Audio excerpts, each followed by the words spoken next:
Every penny counts. और हाँ, जब आप नई कार खरीद रहे होता ना तो it's very easy to be misguided, because देखिए इतने सारे चॉइसेस है, इतना सारा कंफ्यूजन है, तो सेल्समैन आपको ऑफ कोर्स ट्रिक करेगा ही करेगा। एंड सिस्टम भी इस तरीके से डिजाइन की जाती है ना कि आपसे ज्यादा प्रॉफिट कमाया जाए। आप ये वीडियो पूरा एंड तक देख लोगे ना तो आपको समझ जाएगा कि आप कैसे पैसे बचा सकते हो। कोई रॉकेट साइंस टेक्निक्स नहीं बताने वाला हूं, बहुत ही बेसिक कॉमन चीज है जिसे आप फॉलो कर सकते हो टू सेव मनी। तो चलिए सबसे पहले बात करते हैं क्लैरिटी के बारे में। कार लेना एक इमोशनल डिसीजन है, बट अगर आप इसके पीछे थोड़ा लॉजिक लगा लोगे ना तो स्पेंडिंग जो है आपकी कम हो जाएगी। देखिए 3 बॉक्सेस को जरूर टिक कीजिए। सबसे पहला है सेफ्टी, सो एयरबैग्स देखिए, एबीएस, ईएससी, एंड अगर गुड स्ट्रक्चर है ना तो वो एक स्मार्ट चॉइस रहेगी। एंड देन उसके बाद आप डेली कंफर्ट को देखिए कि आप जो वेरिएंट खरीद रहे हो क्या उसमें AC, seats, camera, sensors, infotainment ये सारी चीजें आते हैं या नहीं आते। तो जो कन्वीनियंस फीचर है ना वो भी देखिए कि ऑटो क्लाइमेट है या नहीं है, रियर डिफॉगर है या नहीं है, स्टीयरिंग पे कंट्रोल है या नहीं है, ORVM एडजस्टेबल है या नहीं है। एंड अगर ये सारे बेसिक फीचर्स है ना देन आई थिंक वो वेरिएंट एक सेंसिबल वेरिएंट ही है। एंड रही बात ये जो सनरूफ हो गया या कनेक्टेड टेक हो गया या एम्बियंट लाइटिंग हो गया या बिगर अलॉयज हो गया, ये of course it's good to have, but पैसा बचाना है तो नीड और शो ऑफ में डिफरेंशिएट करना सीख जाओ। ये सारे चीजें जो है ये थोड़ा मुझे ऐसा लगता है कि स्प्लर्ज में आते हैं, इट्स एन एक्सेसिव अफेयर। सो अगर आप हो सके तो उसे आप अवॉइड कीजिए। एंड मिड वेरिएंट्स जो है अगर आप उसे चूज करोगे ना तो आपका पैसा बच सकता है। Let's say for example mid variant की ऑन रोड प्राइस जो है वो 10.5 लाख है, एंड जो टॉप एंड वेरिएंट है उसकी on road price around 12.2 lakh है। तो डिफरेंस जब आप कंसीडर करोगे तो इट्स अराउंड 1.7 लाख। एंड अगर टॉप एंड वेरिएंट में आपको सिर्फ सनरूफ मिल रहा है, बड़ी स्क्रीन मिल रही है, कॉस्मेटिक कुछ फीचर्स दिए गए हैं, and of course connected tech features भी दिए गए, एंड जब आप ये सब कंसीडर करोगे तो प्लीज अपने आप से पूछिए कि क्या ये फीचर्स के लिए 1.7 लाख रुपीस एक्स्ट्रा खर्च करना वर्थ इट है भी या नहीं। बिकॉज देखिए ये जो 1.7 लाख का मतलब है ना ये सिर्फ प्राइस डिफरेंस में कैलकुलेट नहीं होता है। जब आप लोन लेने वाले हो, ऑफ कोर्स लोन लोगे तो ये जो सारी चीजें ये इंटरेस्ट पे भी जो है कंपाउंड होते हैं, एंड 2 लाख के आसपास एक्स्ट्रा खर्चा कर लेना is not something a great financial decision. Then उसके बाद बात करते हैं ईएमआई के बारे में। तो देखिए शोरूम वाले आपको ईएमआई दिखा के कार जो है अफोर्डेबल बनाते हैं। वो कहेंगे सर बस 2000 ही ज्यादा है ईएमआई में, एंड आप कंसिडर करोगे हाँ 2000 तो क्या ही कीमत है। बट जब 2000 एक्स्ट्रा ईएमआई आप 5 साल के लिए कंसिडर करोगे तो it's like around 1.2 lakhs of extra spending, उसके ऊपर इंटरेस्ट अलग से।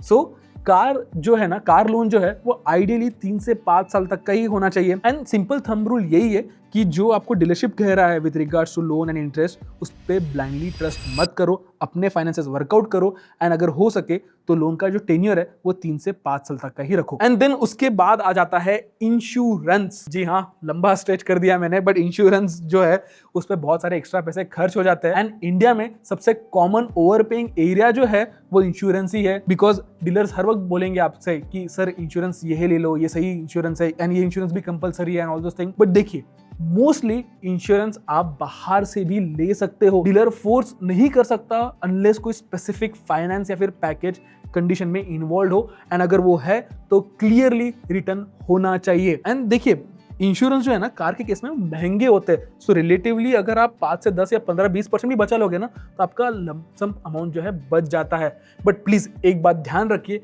कि चीप इंश्योरेंस पे ब्लाइंडली ट्रस्ट मत कीजिए, एंड इंश्योरेंस जो है वो सस्ता खरीदने के चक्कर में खराब मत खरीदिए। इंश्योरेंस के ऊपर हमने एक डिटेल वीडियो बनाया, सो प्लीज आप लिंक पे क्लिक कीजिए, वो बहुत ही इंपॉर्टेंट वीडियो है। देखिए जब भी आप कोई इंश्योरेंस खरीद रहे होते ना तो मैं समराइज कर देता हूँ कि आपने क्या क्या देखना चाहिए। सबसे पहले आईडीवी कितना है, जीरो डेप्थ इंक्लूडेड है या नहीं, इंजन प्रोटेक्शन दिया गया है या नहीं, रिटर्न टू इनवॉइस चाहिए या नहीं, कंज्यूमेबल्स जो है वो कवर हो रहे या नहीं हो रहे, आरएसए इंक्लूडेड है या नहीं, claim settlement and cashless garage network कैसा है, ये सारे इंपॉर्टेंट बेसिक चीजें आपने जरूर कंसिडर करना चाहिए।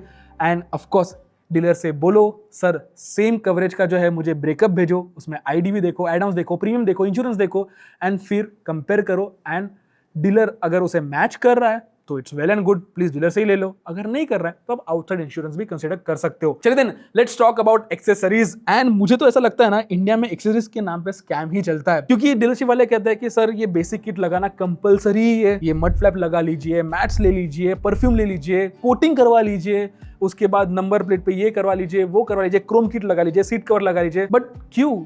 जो चीजें डीलरशिप जो है, एक्सेसरी पैकेज जो है, वो आपको अराउंड 40-50,000 में बेच रहे हैं। यूजुअली वही सारे आइटम्स अगर आप कोई बाहर जाके लगा लो तो उसका जो कॉस्ट है अराउंड 8 से 10,000 में ही हो जाएगा। एंड प्लीज इसलिए जो भी एक्सेसरीज आपको डीलरशिप प्रोवाइड कर रहे हैं उसके आप बाहर प्राइस चेक कीजिए, आफ्टर मार्केट में उसके प्राइस चेक कीजिए, and I am pretty sure कि आपको अच्छा खासा डिस्काउंट मिल जाएगा बाहर के प्राइस में, एंड आप अपना अच्छा खासा पैसा बचा पाओगे। एंड यस, एक चीज बिल्कुल ध्यान रखना कि अगर कार में साइड एयरबैग्स है तो चीप सीट कवर्स लगाने से एयरबैग्स का डिप्लॉयमेंट अफेक्ट होता है। पैसे बचाने के चक्कर में सेफ्टी कॉम्प्रोमाइज मत कीजिए, एंड अगर जहां जरूरत नहीं है वैसे चीजें मत खर्च कीजिए, आपका पैसा ही बच जाएगा। देन चलिए उसके बाद बात करते हैं एक्सचेंज के बारे में। एंड एक्सचेंज बोनस के नाम पे आप अपनी प्लीज पुरानी गाड़ी सस्ते में मत बेचो। देखिए होता क्या है, डीलर एक्सचेंज कन्वीनियंट लगता है हमें, बट ऑलवेज जो बेस्ट वैल्यू है ना वो नहीं दे पाते, एंड वो देना भी नहीं चाहते। इसलिए रियल वर्ल्ड सिनारियोज में अब अपने कार की जो प्राइस है वो चेक कराइए, एंड अपने प्राइस की रियल वैल्यू ही जो है इन कैश कीजिए। लेट्स से फॉर एग्जांपल आपकी जो पुरानी गाड़ी है उसकी ओल्ड कार मार्केट में वैल्यू अराउंड 3.2 लाख है, बट डीलरशिप एक्सचेंज में आपको वो जो गाड़ी है अराउंड 2.6 लाख प्लस में ही मिल रही है, या जो डीलरशिप है उसको बस 2.6 लाख में ही खरीद रहा है, एंड उस पर एड ऑन कर रहा है कि आपको 20,000 का एक्स्ट्रा एक्सचेंज बोनस भी मिलेगा। बट इफेक्टिवली आपने अराउंड 20-30,000 ऐसे ही गवा दिए by not exchanging that car to old car market या in old car market. So net loss आपका ही है। इसलिए हर वक्त कार की जो वैल्यू है वो 3 जगह चेक करवाइए। सबसे पहले ऑफकोर्स डीलरशिप एक्सचेंज में तो चेक कराइए, तो उसके बाद ऑनलाइन यूज कार प्लेटफॉर्म पे भी उसे चेक कराइए, एंड अगर हो सके तो आपके जो लोकल ट्रस्टेड डीलर्स है उससे भी आप जो है कोटेशन ले सकते हो। चलिए देन अभी उसके बाद बात करते हैं टाइम के बारे में। शोरूम के टारगेट्स होते हैं month and, quarter and, financial year and, and in periods में आपको डिस्काउंट मिलने के चांसेस ज्यादा होते हैं, एंड आपको जो नेगोशिएशन का विंडो भी है ना इस दौरान ज्यादा मिल जाता है। एंड मोस्ट इंपोर्टेंटली अगर आप 25th के बाद जाओगे तो ऑफकोर्स आपके पास नेगोशिएशंस के लिए लेवरेज मिल जाता है, एंड आपका फायदा ही हो जाएगा उसमें। एंड मोर इंपोर्टेंटली मंथ भी जो है आप चेक कर लीजिए। मंथ एंड में मोस्ट इंपोर्टेंटली अगर वो मार्च मंथ एंड है ना तो आपको अच्छा खासा डिस्काउंट मिल सकता है, बिकॉज वो फाइनेंशियल ईयर का एंड भी होता है, उसमें आपको कॉर्पोरेट डिस्काउंट भी मिल सकता है, डीलर डिस्काउंट भी मिल सकता है, फ्री एक्सेसरीज भी मिल सकते हैं, इंश्योरेंस में भी आपको अच्छा खासा डिस्काउंट मिल सकता है। एंड ऑल्सो एक बात ध्यान रखिए, ये जितने भी डीलरशिप नेटवर्क्स होते हैं ना या डीलरशिप शोरूम्स जो होते हैं वो लोग अराउंड आपको 1-3% to 4% तक का डिस्काउंट देते हैं, एंड वो उनके पास उतना लेवरेज भी होता है कि आपको डिस्काउंट दे। सो अगर आप उनसे अच्छे से नेगोशिएट करोगे, एंड अगर आप हाई सेलिंग वेरिएंट नहीं ले रहे हो तो आपको अच्छा खासा डिस्काउंट मिल जाता है। बिकॉज देखिए जिस गाड़ी पे डिमांड अच्छा है ना उस गाड़ी पे डिस्काउंट मिलना इतना आसान नहीं है।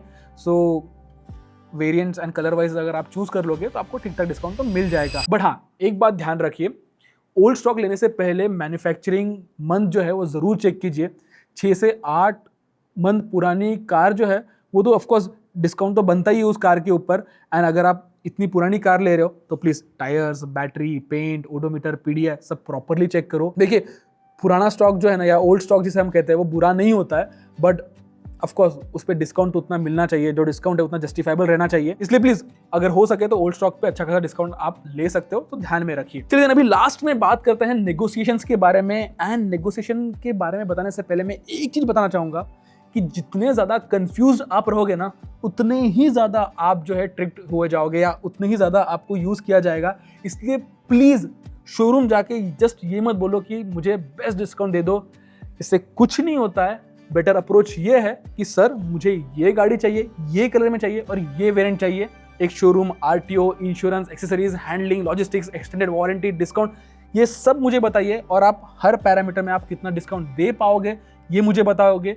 एंड अगर आप जब इस तरीके से बात करोगे ना, जितने आप श्योर शॉट लगोगे उतना ही ज्यादा आपको डिस्काउंट मिलेगा, एंड जितने कॉन्फिडेंट आप लगोगे ना उतना ही ज्यादा आपको डिस्काउंट मिलेगा। सो यस, ये था हमारा video on how you can save money while buying a new car. तो इसलिए कोई भी कार खरीदने से पहले उसके बारे में पूरा स्टडी कर लीजिए, एंड अपने पॉइंटर्स बराबर तरीके से रखिए, एंड ऑल्सो पीडीआई करवाना ना भूलिए, एंड ऐसे सारे वीडियोस के लिए ट्रैकिंग ऑटो को सब्सक्राइब करना भी ना भूलिए। तब तक के लिए keep trekking and drive and ride safe.